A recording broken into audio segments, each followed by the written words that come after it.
بسم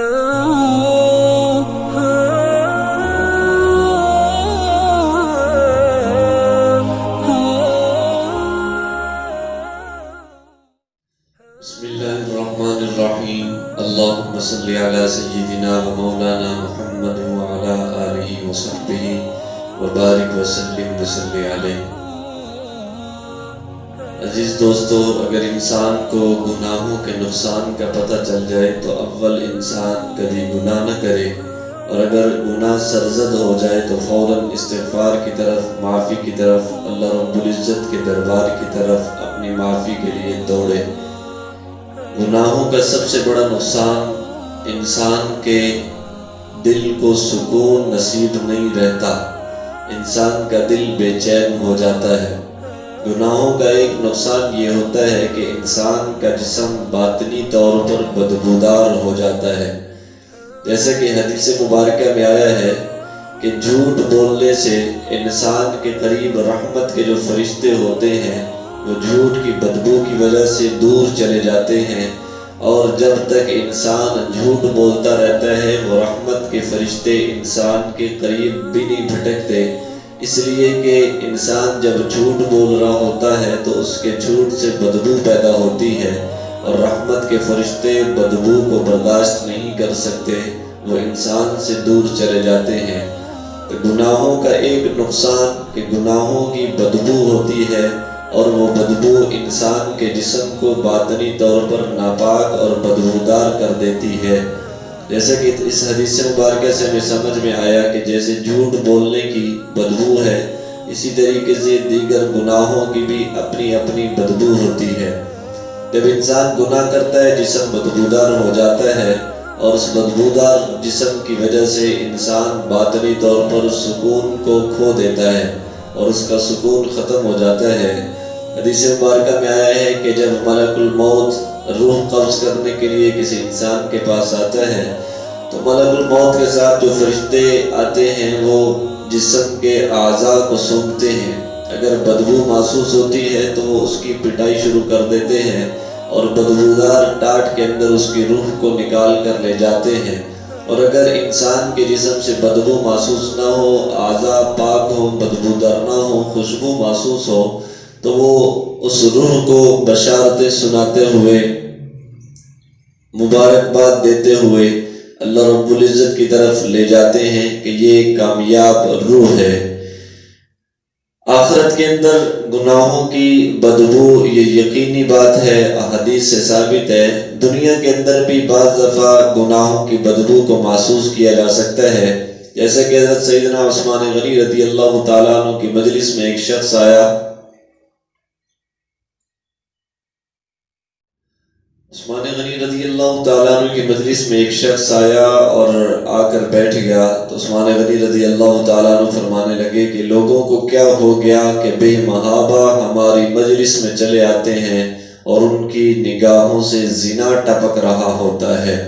گویا کہ حضرت عثمان غنی رضی اللہ تعالیٰ عنہ نے اس شخص کی آنکھوں سے اس کے گناہ کی بدبو کو محسوس کیا، اور آپ سمجھ گئے کہ یہ انسان آنکھوں سے زنا کر چکا ہے، اور آنکھوں سے زنا کی وجہ سے اس کی بدبو حضرت عثمان غنی رضی اللہ تعالی عنہ نے محسوس کی۔ آخرت کے اندر گناہوں کی بدبو کا ہونا یقینی بات ہے۔ حدیث مبارکہ میں آیا ہے کہ جہنم کے اندر جب زناکار لوگوں کو ڈالا جائے گا تو جہنم میں ڈالنے کے باوجود ان کی شرمگاہوں سے ایسی بدبودار ہوا نکلے گی کہ جہنمی اس کی وجہ سے مزید تکلیف محسوس کریں گے، اس کو غصے سے دیکھ کر کہیں گے کہ تیرے جسم سے یہ کیسی بدبو نکلی کہ ہم جہنمیوں کے عذاب میں، تکلیف میں اس نے اور اضافہ کر دیا۔ وہ در حقیقت زناکار کے اس زنا کی وجہ سے، اس گناہ کی وجہ سے جو دنیا میں وہ کرتا رہا، اس کے جسم سے بدبو پیدا ہوگی۔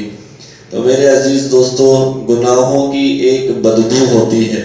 اور انسان جس عذر سے گناہ کرتا ہے، اگر زبان سے جھوٹ بولا تو زبان ناپاک ہو گئی، بدبودار ہو گئی۔ اگر کان سے کسی کی غیبت کو سنا، کسی کی خیانت کو سنا تو کان بدبودار ہوا، کان ناپاک ہو گیا۔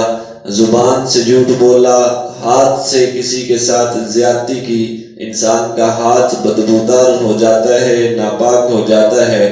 اگر پاؤں سے چل کر کسی کے طرف گیا اور اس پر ظلم کیا، زیادتی کی، تو پاؤں انسان کا ناپاک ہو جاتا ہے، بدبودار ہو جاتا ہے۔ بظاہر یہ ہمیں بدبو محسوس نہیں ہوتی، اس لیے کہ ہم یہ سمجھتے ہیں کہ ہمیں نہ کسی کی بدبو آ رہی ہے نہ ہمیں محسوس ہو رہی ہے،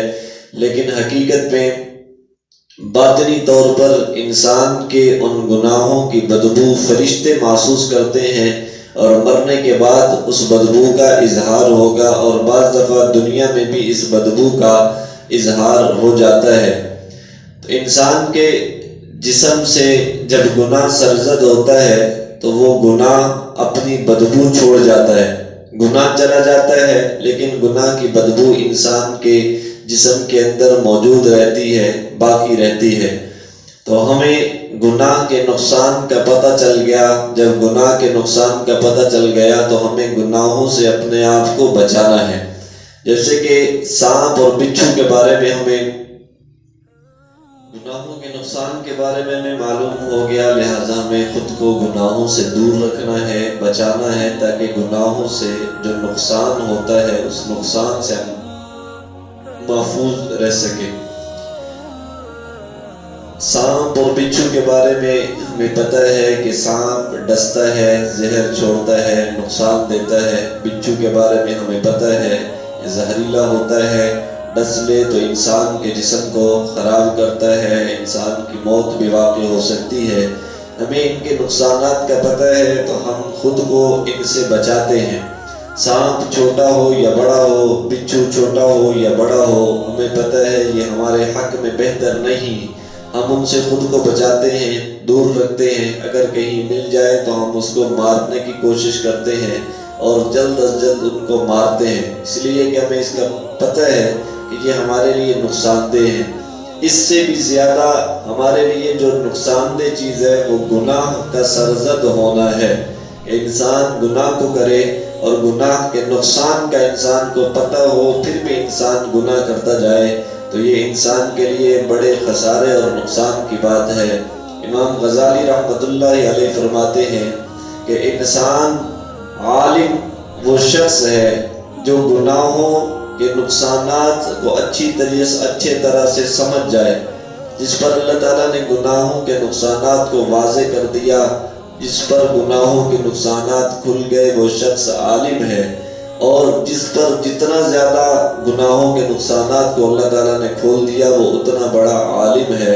اس لیے کہ گناہوں کے نقصانات جس کو پتہ چل جائیں گے وہ خود کو گناہوں سے بچائے گا، اور گناہوں سے بچا کر کامیابی کے راستے پر خود کو چلائے گا۔ اس لیے میرے عزیز دوستو، گناہ انسان کے جسم کو بدبودار کر دیتے ہیں اور ناپاک کر دیتے ہیں۔ اب سوال یہ ہے کہ